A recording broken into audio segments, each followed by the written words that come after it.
شرمیلا فاروقی صاحبہ، آپ کیا کہیں گی جو نئے بیانات آئے ہیں سابق وزیر اعظم میاں نواز شریف صاحب کے، ان کو آپ کوئی اہمیت دیتی ہیں؟ جی شکریہ سولنگی صاحب، پہلے تو بہت مہربانی، آپ کے پروگرام میں پہلی دفعہ آئی ہوں، میرے لیے بہت عزت کا باعث ہے۔ دیکھیے میرا خیال ہے کہ it's a bit too late. میاں صاحب ایک ہارے ہوئے کھلاڑی کی طرح ایک ڈسکوالیفائیڈ تاحیات ڈسکوالیفائیڈ شخص جو اپنے تمام مہرے ہار کے اب بیٹھا ہے، تو اس کو بہت ساری چیزیں یاد آ رہی ہیں۔ اچھی بات ہے کہ وہ اس وقت بات کر رہے ہیں اور کہہ رہے ہیں کہ جی وہ بدل گئے ہیں، ان کا نظریہ بدل گیا ہے، اب وہ نئے سماجی معاہدے کی بات کر رہے ہیں، اب وہ میثاق جمہوریت کی بات کر رہے ہیں، اب وہ بات کرتے ہیں 62-63 کے خاتمے کی بات کرتے ہیں، لیکن میرا خیال ہے کہ اب بہت دیر ہو چکی ہے۔ آپ سیاست میں ہر کسی کو ہر وقت ہر طریقے سے بے وقوف نہیں بنا سکتے۔ شہید بھٹو بھی ان کو یاد آ رہے ہیں، شہید محترمہ بے نظیر بھٹو بھی ان کو یاد آ رہی ہیں، لیکن ان کو وہ وقت بھی یاد آنا چاہیے، اور وہ بھی اب صحافیوں سے گفتگو کر کے وہ بھی تمام محرکات ان کو بتانے چاہیے کہ جب IGI بن رہی تھی تو اس وقت میاں صاحب پیسے لے رہے تھے، بے نظیر بھٹو شہید کی حکومت گرانے کے لیے وہ بن لادن کو پیسے آفر کر رہے تھے، اور بہت سارے ایسے تاریخ کو اگر آپ اٹھا کے دیکھیں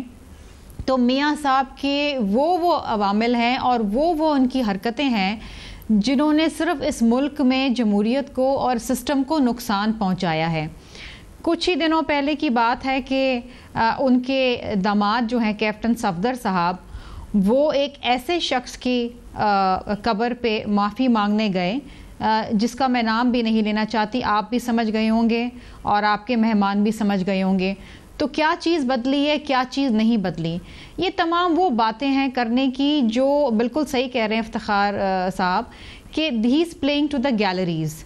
ایک نیا وزیر اعظم آ گیا ہے، نئی کابینہ آ گئی، گو کہ وہی پرانے چہرے ہیں، اب آپ ان کو کام کرنے دیں۔ جو ایک پولیٹیکل انسٹیبلٹی ملک کے اندر پچھلے سال سوا سال سے تھی، وہ کہیں نہ کہیں جا کے اب تھوڑی بہت تھمی ہے، لیکن اب بھی میاں صاحب جو ہیں ایک ڈسکوالیفائڈ شخص، آج تو وہ میرا خیال ہے کہ اپنی جماعت کے سربراہ بھی نہیں رہ سکتے، کیونکہ الیکشن کمیشن نے بھی خط لکھ دیا ہے کہ آپ ایک نیا سربراہ جو ہے اس کا تعین کریں۔ پھر بھی وہ بضد ہیں کہ جی وہ GT روڈ کے ساتھ وہ پہنچیں گے، لاہور پہنچیں گے اور قافلہ پہنچے گا۔ وہ جو ایک بادشاہت والی مینٹالٹی ہے وہ آج بھی انٹیکٹ ہے۔ تمام MNAs MPAs کو کہہ دیا گیا ہے کہ وہ لوگوں کو جمع کریں، پوری پنجاب کی ایڈمنسٹریشن 10,000 پولیس افسران، کوئی 16 SSP، کوئی 200 SHOs، ان کو VVIP پروٹوکول دیں گے، ان کے لیے تعینات ہو گئے، ہسپتال میں ایمرجنسی لگ گئی ہے۔ He has not changed۔ یہ باتیں کرنے کی ہے، ہاں اگر عملی طور کے اوپر وہ کوئی ایسا کام کرتے ہیں، آج بھی ان کی حکومت ہے، آج بھی ان کی میجورٹی ہے، وہ کوئی ایسا کام کرتے ہیں جس سے کوئی نیا سوشل کانٹریکٹ سامنے آتا ہے، یا میثاق جمہوریت کے جو نکات ہیں اس کے اوپر کہیں نہ کہیں وہ عمل کرنے کے لیے کوشاں رہتے ہیں، تو شاید اس سسٹم کو سپورٹ دینے کے لیے ان کا ایک کردار سامنے آئے۔ لیکن all said and done, I am very sorry to say, اور یہ سب لوگ سمجھتے ہیں، یہ کسی کو بے وقوف بنانے والی بات نہیں ہے، سب سمجھتے ہیں کہ میاں صاحب آج بھی اقتدار میں واپس آنا چاہتے ہیں، and he will try his best, چاہے وہ امینڈمنٹس لے کر آئیں